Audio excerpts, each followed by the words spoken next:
1A.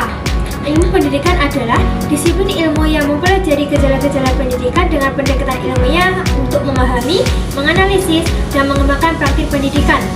Karakteristik ilmu pendidikan yang pertama yaitu bersifat normatif dan empiris, yang kedua mengkaji tujuan, proses, dan hasil pendidikan. Yang ketiga, menggunakan pendekatan interdisipliner, sosiologi, psikologi, filsafat, dan lain-lain. Konsep-konsep dasar dalam pendidikan. Yang pertama yaitu pendidikan, proses sadar terencana untuk membantu peserta didik mengembangkan potensi dirinya, baik dari aspek kognitif, efektif, maupun psikomotorik. B. Belajar, perubahan perilaku atau pengetahuan yang relatif permanen akibat pengalaman atau latihan. C. Pembelajaran proses interaksi antara pendidik dan peserta didik yang bertujuan untuk mentransfer ilmu pengetahuan, nilai, dan keterampilan. D. Pendidik dan peserta didik. Pendidik, orang yang secara formal bertanggung jawab dalam proses pendidikan seperti guru, dosen, atau pembina. Kemudian peserta didik, subjek utama dalam pendidikan yang sedang berkembang dan belajar. Ciri-ciri ilmu pendidikan sebagai ilmu. Yang pertama, objek kajian yang jelas, memiliki metode ilmiah, bersifat sistematis dan struktur, bersifat normatif dan empiris, interdisipliner. B. Pengertian filsafat manusia.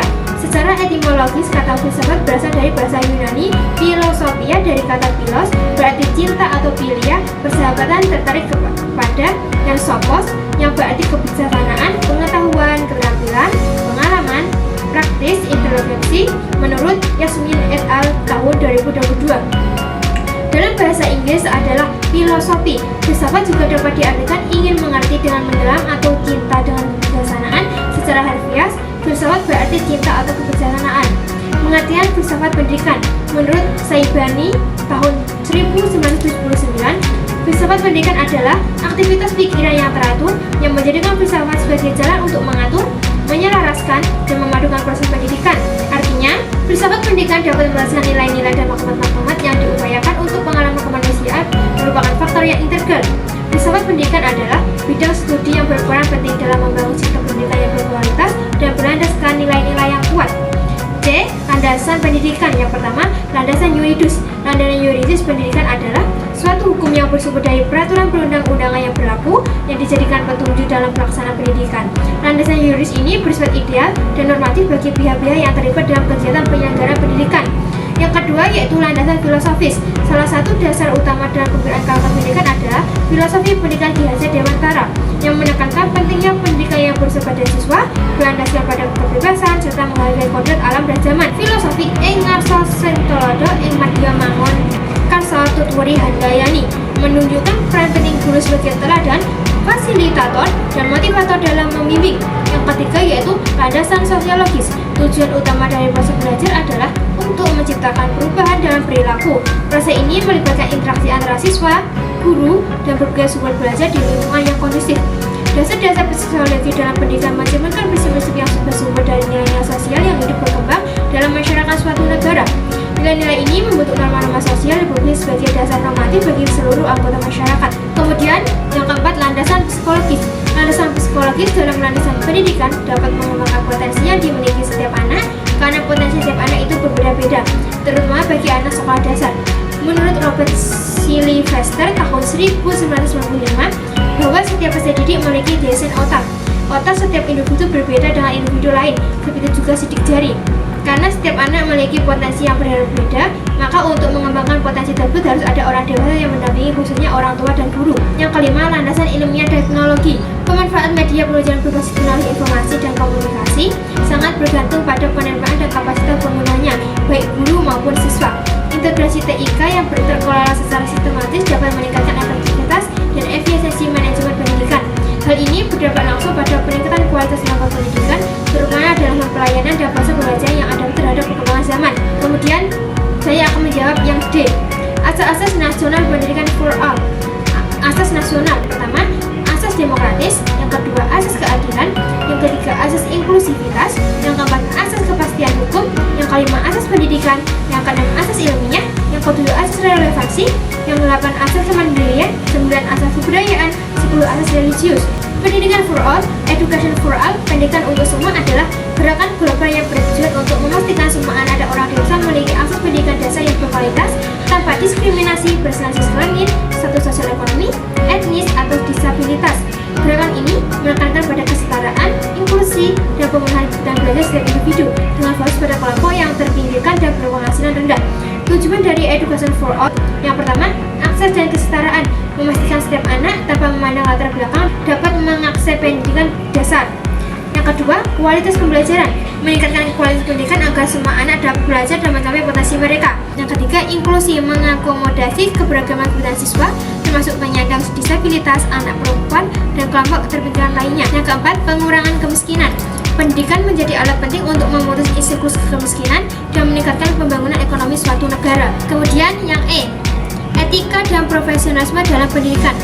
Menurut KPBI, etika diartikan sebagai ilmu yang mempelajari tentang apa yang baik dan buruk serta hak dan kewajiban.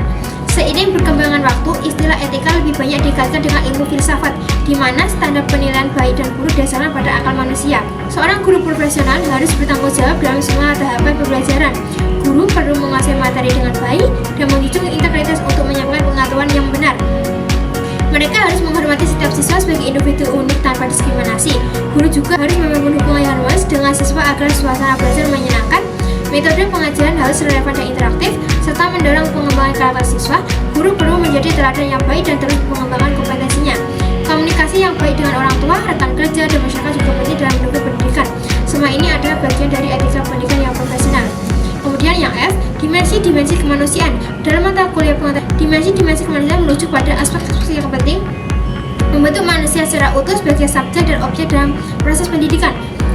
Pendidikan tidak hanya bertujuan mencerdaskan secara intelektual, tetapi juga membentuk manusia yang bermoral, berbudaya, dan berkepribadian luhur. Dimensi-dimensi kemanusiaan dalam pendidikan. Yang pertama, dimensi fisik, berkaitan dengan perkembangan dan kesehatan tubuh manusia.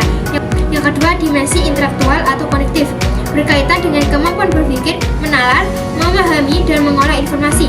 Yang ketiga, dimensi emosional, berkaitan dengan perasaan, kepekaan, empati, dan kecerdasan emosional. Yang keempat, dimensi sosial, berkaitan dengan kemampuan berinteraksi dan bekerjasama dengan orang lain. Yang kelima, dimensi moral dan etika, berkaitan dengan nilai kebaikan, keadilan, kejujuran, dan tanggung jawab. Yang keenam, dimensi spiritual, berkaitan dengan hubungan manusia dengan Tuhan atau kekuatan transendental. Yang ketujuh, dimensi estetika, berkaitan dengan kepekaan terhadap keindahan, seni, dan kreativitas. Kemudian saya akan menjawab soal nomor 2. Kenapa sih di dunia ini ada orang yang baik dan orang jahat? Itu ada faktor penyebabnya. Yang pertama yaitu pembentukan karakter sejak kecil, nilai moral ditanamkan atau tidak. Yang kedua, lingkungan tempat seorang berkembang, apakah mendukung perkembangan moral atau justru memperbolehkan tindakan buruk. Yang ketiga yaitu kegagalan dalam pendidikan, jika pendidikan hanya fokus pada nilai akademik dan mengabaikan pembentukan karakter. Yang keempat, pergaulan dan pengaruh dari sekitar seperti teman sebaya, media, dan masyarakat. Nah, sebagai calon guru, apa sih yang akan saya lakukan agar anak murid saya menjadi orang yang baik? Yang pertama yaitu saya akan melakukan membangun hubungan yang hangat dan penuh kepercayaan, di mana murid yang merasa dihargai dan disayangi lebih terbuka dan lebih mudah dibimbing. Guru bukan hanya mengajar tapi juga mendampingi. Murid tidak peduli seberapa banyak yang kita ketahui selama mereka tahu seberapa peduli kita. Yang kedua, mengajarkan nilai melalui cerita dan diskusi. Cerita atau kasus nyata bisa menyentuh hati dan membuat siswa merenung.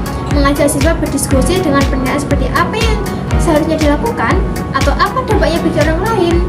Yang ketiga, melatih kebiasaan baik sehari-hari. Membiasakan rutinitas seperti menyapa, menghargai sampah, saling bantu, jujur saat ujian, dan sebagainya.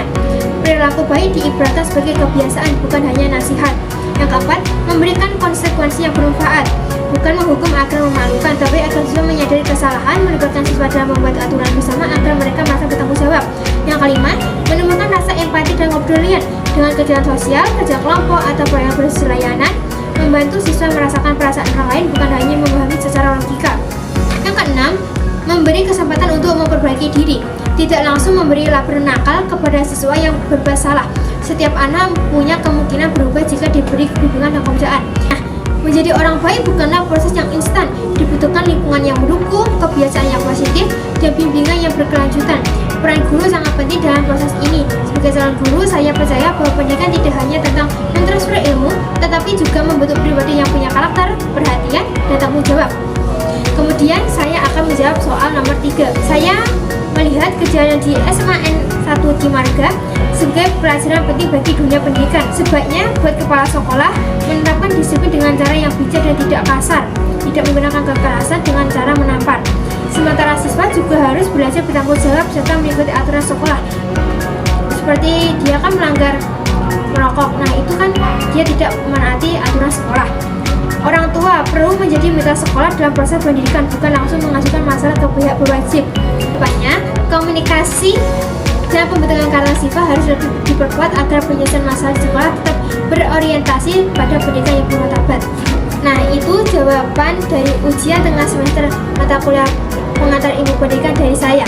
Sekian dari saya, terima kasih.